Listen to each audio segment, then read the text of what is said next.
let's get a little bit more here. Were there COVID deniers in the White House? Another one of those kind of obvious questions, but here's the response. Are COVID deniers in the White House? There are people in the White House, and I think people around this country, because I've had the privilege to meet them and listen to them and hear them, because I wanted to hear what people were saying. There were people who definitely believed that this was a hoax. Why?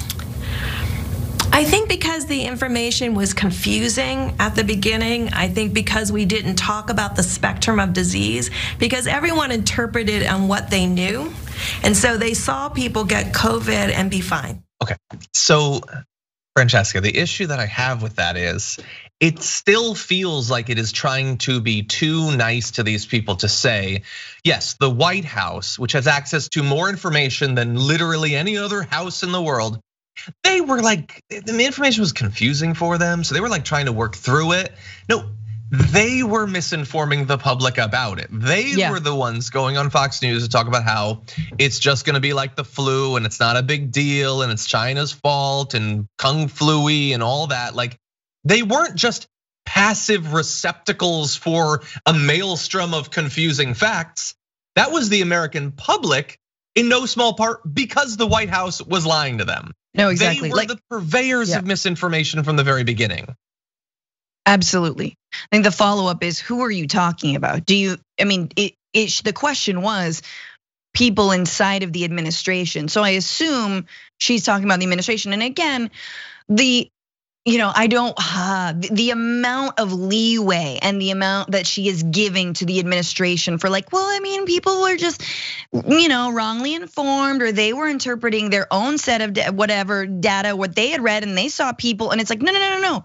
You're the White House. You are in the executive branch. Like, you don't get to do that. Like, you don't get to just interpret the tea leaves like the rest of America. You have to put out the information, like you're saying.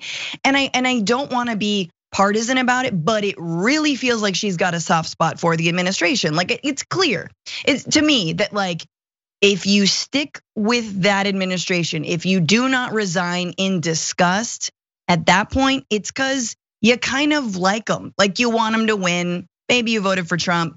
I'm getting a lot of Karen vibes. I'm just gonna say it. Like, that's sort of what it feels like. And I don't think everything has to be partisan. In fact, I think it should not be partisan. But like, given that reality, the Republicans made reality have a partisan bent, meaning if you believe that it's real, you're suddenly a Democrat, then I would say Birx was very much partisan in the Republican sense. Yeah.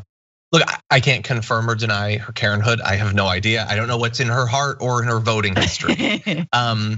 But we can evaluate her responses and what she did. And I can try to be understanding about, it's entirely possible that Trump would have reacted very differently to her doing the exact same thing that Fauci might. That's possible. Yeah. The guy who believes that her value is based on the scarves that she wears and how elegant she looks might be ready to cast her aside at a moment's notice. That seems like that might be true. But hundreds of thousands of lives are on the line. So again, everybody who stayed, we have to evaluate what was their rationale for staying, and much more importantly, what was the effect of them staying.